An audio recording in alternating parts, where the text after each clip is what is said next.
시청자 여러분 안녕하십니까? 통영 시정뉴스 장세론입니다. 먼저 주요 뉴스입니다.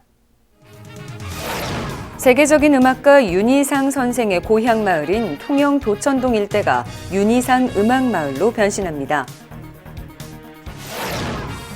통영시가 통영 우체국을 포함한 지역 내 우체국 8개소를 치매 극복 선도 기관으로 지정해 현판식을 실시했습니다. 이순신 장군배 국제 요트 대회가 지난 11월 8일까지 통영 한산도 앞바다에서 열렸습니다. 통영 지역 겨울철 딸기가 기존 육묘법보다 열흘 정도 일찍 출하를 시작했습니다. 첫 소식입니다. 세계적인 음악가 윤희상 선생의 고향 마을인 통영 도천동 일대가 윤희상 음악마을로 변신합니다. 최근 도시재생 뉴딜 사업에 최종 선정되면서 내년부터 음악거리 조성과 안심마을 조성 등 본격적인 도시재생이 시작됩니다. 표영민 기자입니다. 세계적인 현대음악의 거장으로 불리는 윤희상 선생의 고향 마을인 통영시 도천동입니다. 윤 선생의 생가가 있던 자리에는 그를 기리기 위한 기념공원이 조성돼 있습니다. 최근 이곳에는 새로운 변화의 바람이 불고 있습니다.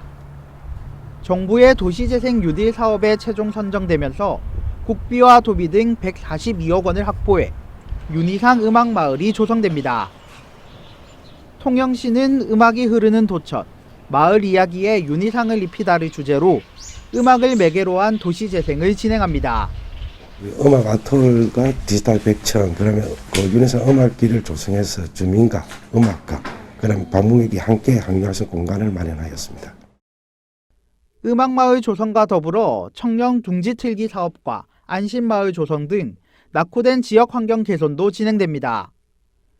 도천동은 오래된 주택이 많고 골목길은 사람이 겨우 다닐 수 있을 정도로 좁아 주민 불편이 계속돼 왔습니다.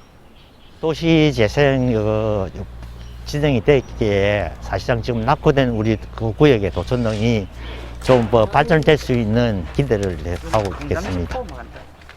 오는 2024년 윤희상 음악마을로 탈바꿈을 준비하는 도천동. 도시재생으로 침체된 지역에 활력을 불어넣고 윤희상을 통해 관광 활성화라는 두 마리 토끼를 잡을 수 있을지 기대가 모이고 있습니다. 통영시가 지역 내 우체국과 함께 치매 극복을 위해 노력할 것을 약속했습니다.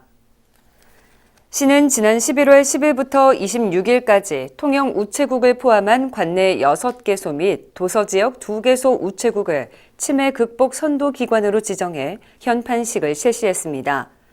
치매 극복 선도 단체란 우리 사회의 다양한 사회 주체들을 치매 인식 개선에 동참시켜 치매 환자와 가족이 안심하고 생활할 수 있는 치매 친화적인 지역사회 문화를 조성하는 사업입니다. 이순신 장군배 국제 요트 대회가 지난 11월 8일까지 통영 한산도 앞바다에서 열렸습니다. 올해 14번째로 열리는 이번 대회는 미국과 러시아 등 10개 나라에서 40척 300여 명의 선수가 참가해 열띤 경쟁을 펼쳤습니다. 올해 대회는 코로나19 방역 지침에 따라 관람정과 범선, 체험부스 등 부대 행사를 운영하지 않고 무관중 대회로 열려 경기 상황은 SNS를 통해 중계됐습니다. 통영 지역 겨울철 딸기가 출하를 시작했습니다. 통영시 농업기술센터는 지난 6월부터 재배 농가에 고설 육묘시설 설치를 지원한 결과 기존 육묘법보다 열흘 정도 일찍 출하를 시작하게 됐다고 밝혔습니다. 통영 딸기는 풍부한 일조량 덕분에 칼슘과 게르마늄 성분이 다량 함유돼 맛과 향이 뛰어납니다. 통영시가 경남 지역에서 13번째로 행복교육지구 사업에 참여했습니다. 통영시는 지난 11월 19일 경남도 교육청과 2021 통영행복교육지구와 통영 크리에이티브 트리엔날레 업무 협약식을 체결했습니다. 통영행복교육지구는 경남도 교육청과 통영시가 학교 지역사회와 더불어 적극적으로 소통하고 협력해 공교육을 혁신하고 지역 교육 공동체를 구축하기 위한 사업입니다. 두 기관은 오는 2022년에 열리는 통영 크리에이티브 트리엔날레에 대한 업무 협약을 맺고 학교 교육 과정과 연계한 문화예술놀이 학습장의 기틀을 마련할 것을 약속했습니다. 통영시가 행정안전부가 주관한 지방규제혁신 우수기관에 선정됐습니다. 통영시는 읍면동 지방규제신고센터 운영과 도서민 승선 절차 간소화 시스템 도입 등 규제 완화 분야에서 좋은 평가를 받았습니다. 이번 평가에는 전국 226개 지자체가 참여해 9개 지자체가 신규 인증을 받았으며 경남에서는 통영시가 유일하게 선정됐습니다. 통영 케이블카가 코로나19로 지친 관광객과 시민들을 위해 미리 메리 크리스마스 이벤트를 진행합니다. 통영관광개발공사는 1억 원을 들여 지난 11월 24일부터 왕복 탑승권을 구매한 고객을 대상으로 1인당 5,000원의 통영사랑 상품권을 지급한다고 밝혔습니다. 통영사랑 상품권은 선착순 2만 명에게 지급될 예정이며 상품권 소진 시까지 계속됩니다. 통영시가 지난 14일 통영 RCE 세자트라 숲에서 코리아 둘레길 남해안 노선인 남파랑길 개통을 알리기 위한 걷기 행사를 개최했습니다.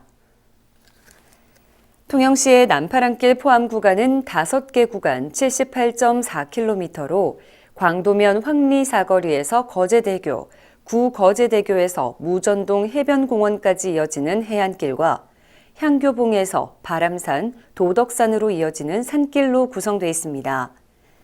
남파랑길은 부산광역시 5-6도 해맞이공원에서 전남 해남군 땅끝마을까지 남해안을 따라 연결된 1470km의 걷기 여행길로 남쪽의 쪽빛 바다와 함께 걷는 길이라는 뜻입니다. 다음은 사진으로 보는 우리 지역 소식입니다.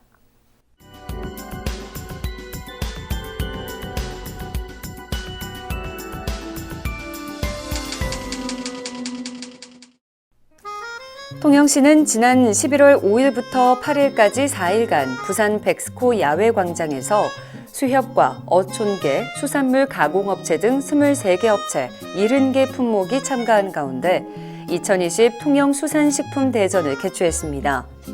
행사 기간 8천여 명이 행사장을 방문해 1억 600만 원의 실적을 올렸습니다.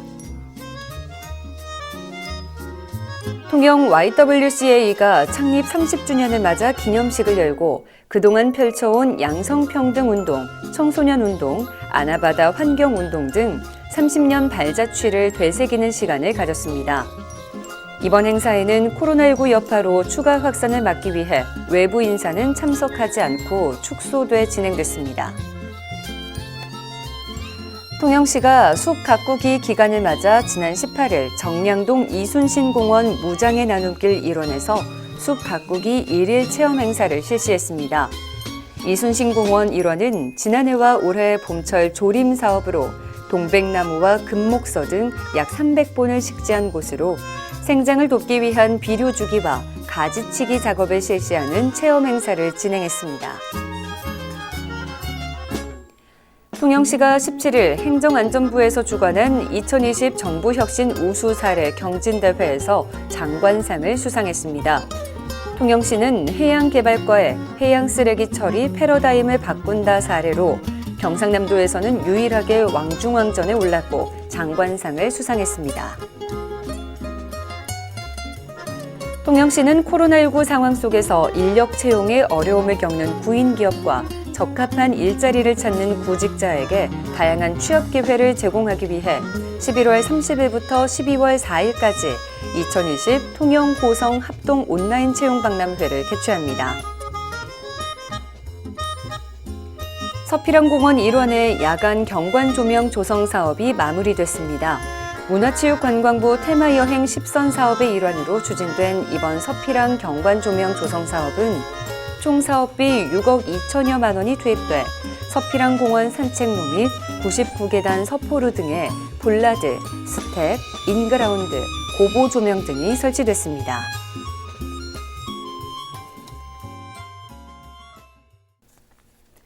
지금까지 통영시정뉴스였습니다. 시청해주신 여러분 고맙습니다.